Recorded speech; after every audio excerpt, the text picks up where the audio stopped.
जय शिवराय, जय भीम, जय आदिवासी. खरं तर उपोषण करायची वेळच आली नाही पाहिजे प्रत्येक व्यक्तीला.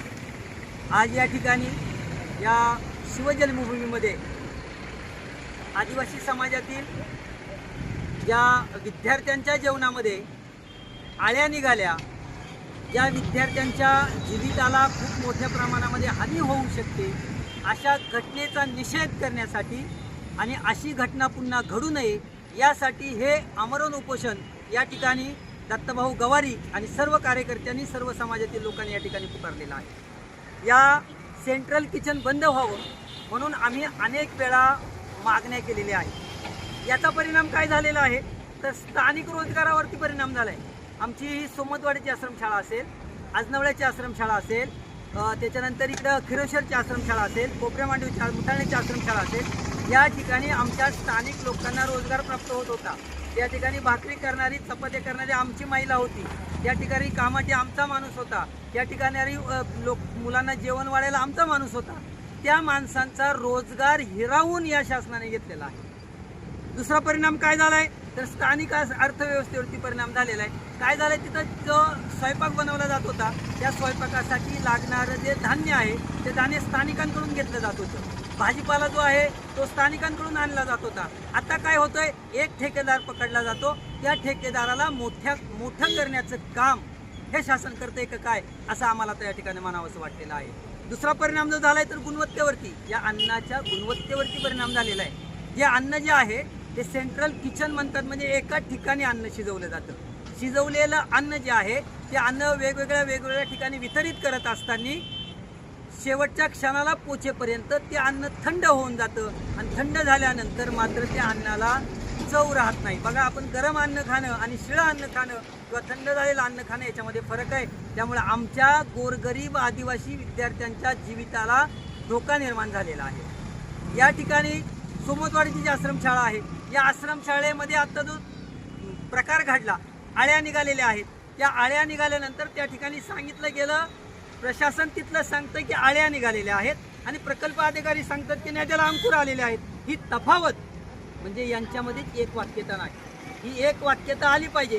हे काय आहे ते ठरवा. परंतु आम्ही त्या ठिकाणी जाऊन बघितलं तर त्या ठिकाणी आळ्या होत्या. म्हणजे आमच्या मुलांना आळ्या खाऊ घालता का काय तुम्ही, हा प्रश्न शासनाला आणि त्या ठिकाणी प्रकल्प अधिकाऱ्यांना विचारावंसं वाटतं. आमची मुख्य मागणी आहे की सेंट्रल किचन बंद जर झालं तर आमच्या स्थानिक लोकांना तिथं रोजगार निर्माण होईल.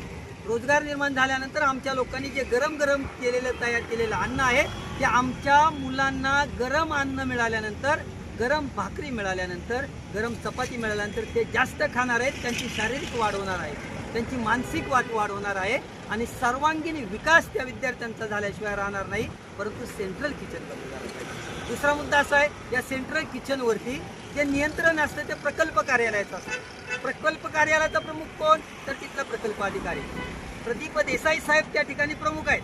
प्रदीप देसाई साहेबांनी त्यांच्या कर्मचाऱ्यांवरती नियंत्रण ठेवायला पाहिजे. परंतु नियंत्रण नसल्यामुळं या अशा घटना घडतात. म्हणून जर एखाद्या ठिकाणी प्रमुखाकडनं चूक जरी नाही झाली परंतु त्याच्या कर्मचाऱ्यांनी चूक केली गेली असेल तर त्या प्रमुखांनी त्या ठिकाणी पाय उतार व्हायला पाहिजे आणि म्हणून प्रकल्प अधिकाऱ्याला हटवलं पाहिजे, अशी आमची या ठिकाणी ठाम मांडणी आहे. एक, सेंट्रल किचन बंद आणि दुसरं, प्रकल्प अधिकाऱ्यांना त्या पदावरून दुसरीकडे हटवलं गेलं पाहिजे, अशा आमच्या प्रमुख मागण्या आहेत. बंद करा, बंद करा सेंट्रल किचन बंद करा, बंद करा, बंद करा सेंट्रल किचन बंद करा, बंद करा, बंद करा. सेंट्रल किचन बंद करा. सगळा प्रकार या आश्रमशाळेमध्ये सोमतवाडीला घडला. हा जो सोमतवाडी आश्रमशाळेवरती सगळा प्रकार घडला, हा प्रकार घडल्यानंतर मीडियामध्ये व्हायरल झाला. त्या ठिकाणी अनेक अधिकारी लोक आले. परंतु जो व्यक्ती म्हणतो मी आदिवासी विद्यार्थ्यांसाठी आहे, आदिवासी समाजासाठी माझं मोठं काम आहे, असे प्रकल्प अधिकारी मात्र अद्याप त्या ठिकाणी आलेले नाहीत. ही अत्यंत शोकांतिका आहे आणि अत्यंत वाईट गोष्ट आहे. ते यायला पाहिजे होते परंतु ते आले नाहीत. खरं तर ते अन्न त्या ठिकाणी आळी सापडल्यानंतर ते अन्नाचा नमुना घेऊन ठेवणं गरजेचं होतं. परंतु ते अन्न डिस्ट्रॉय केलं, ते फेकून दिलं. कुठं फेकून दिलं? शेजारीच फेकून दिलं. त्या ठिकाणी दुर्गंधी पसरलेली आहे. दुर्गंधी पसरल्यानंतर मुलांना तो वास होतो. खरं तर हे प्रशासन आमच्या आदिवासी विद्यार्थ्यांच्या जीवाशी खेळतंय की काय, हा सवाल या ठिकाणी करणं गरजेचं आहे.